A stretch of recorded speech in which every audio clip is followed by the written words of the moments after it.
তো দেখে মনে হচ্ছে আমি স্বর্গে চলে এসেছি। দেখ দেখ দেখ, জায়গাটা দেখ, আবহাওয়াটা দেখ, আজকে দেখ।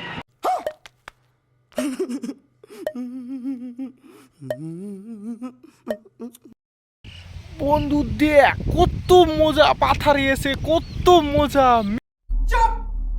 মেয়ের থেকেও বেশি মজা। বন্ধু একবার আয় পাথারে। আপনাদের সবাইকে সুস্বাগতম আমার বিডিএনআর কমেডি চ্যানেলে। আজকে আমি বিকালে হঠাৎ করে ঘুরতে ঘুরতে চলে যাই আমাদের বাড়ির সামনে, যেখানে আমরা আলু ও ধান চাষ করে থাকি।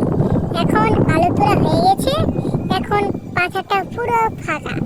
গিয়ে দেখতে পেলাম, ও মাই গড, আজকের যা দিনটা, ওয়াও, একদম অসম। রুমাল ঝুড়ির এত সুন্দর প্রকৃতি ভাই, অসম ভাই, অসম। মনে হচ্ছে আমি স্বর্গে চলে এসেছি ভাই। এত মজা, এত মজা গার্লফ্রেন্ডও পাওয়া যায় না ভাই। একটু পাহাড় পর্বতের সাথে প্রেম কর ভাই, পাহাড় পর্বতে যা, এনজয় কর, জীবনটা, লাইফটা অনুভব কর।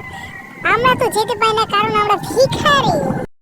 ভাই সত্যি বলছি ভাই, এটা একদম অসম ছিল।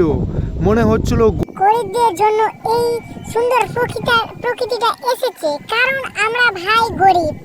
আমরা মানালি, সিকিম, কেদারনাথ, বড় বড় পাহাড় পর্বতে যাওয়ার ক্ষমতা থাকে না, কারণ আমাদের সেরকম কোনো টাকা পয়সা থাকে না। ভাই গার্লফ্রেন্ডকে ওইতে না নিয়ে গিয়ে সিকিম থেকে ঘুরে নিয়ে আয় ভাই, একবার নিয়ে আয় ভাই, একবার। তোমাদের বউ এমনি তো বলতে বলবে লাগাও লাগাও লাগাও। যাই হোক ভাই, অনেক বাচ্চুদিগিরি করলাম, এবার একটু বলা যাক আপনার লাইফ স্টাইল নিয়ে। বলে তো গ্রামেদের আমাদের, আপনারা গ্রাম থেকে কে কে এসেছেন প্লিজ জানিয়ে দিবেন, প্লিজ জানিয়ে দিবেন গাইস। আর আমাদের গ্রামকে কে কে ভালোবাসেন তারাও একটু কমেন্টে লিখে দিবেন। আর গ্রাম থেকে কে কে বিলং করেন তারাও একটু লিখে দিবেন। चला चलो जाके इलाज कराओ। আমি কিছু ফটো ক্লিক করেছি যা দেখতে আমাকে অসাধারণ লেগেছে। আপনাদের কেমন লেগেছে এটাও কমেন্টে জানিয়ে দেবেন।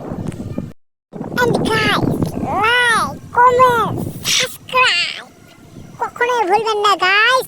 এটা আমাদের পাগলামি করার উৎসাহ বাড়ায়, তাই আমাদের দাবিয়ে চ্যানেলটা লাইক, সাবস্ক্রাইব করুন। क्या बोला तूने? मगर इसके